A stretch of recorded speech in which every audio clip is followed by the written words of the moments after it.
I think it's a good example of there's too much government bureaucracy that's intrinsic within our system anyway, especially in emergency situations. It shouldn't be weeks to do something. You got to cut red tape right away, and it shouldn't have taken the storm because we have our rescue workers there, and it was shifting. They pulled them away for a little bit, then they put them back. So, I'm glad they made the decision to pull it, and because I think it's good for the search effort, the rescue effort.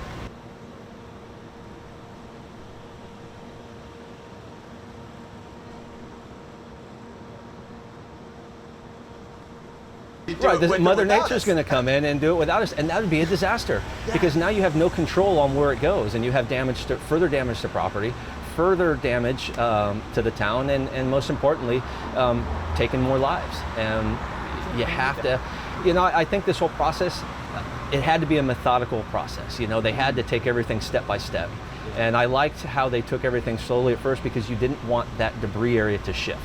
If you had survivors in there, for every action there's a reaction, and if you move one piece, you could disturb another piece, and I think that this is part of it, part of that process. And I know that people think it was too slow, and maybe it was, maybe it wasn't. I'm not an expert, but I do think that the teams that they put together have done a really, really good job.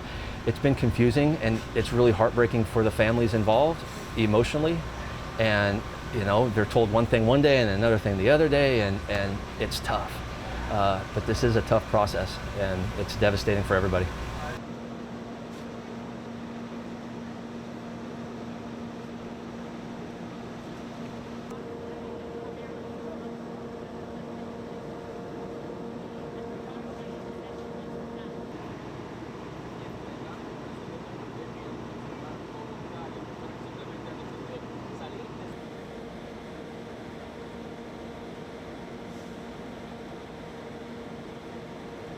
And it's a tight-knit community, and there's a lot of love in this community though.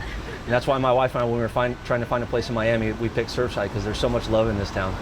And everybody watches out for each other here. So that deep connection has really brought a deep sorrow in all this.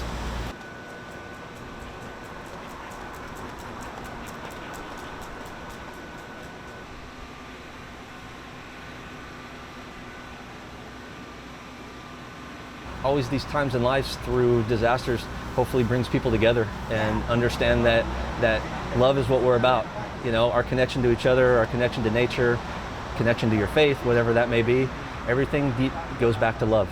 And I think this is a time that as a community and as a country, we should take these times and come together and love each other.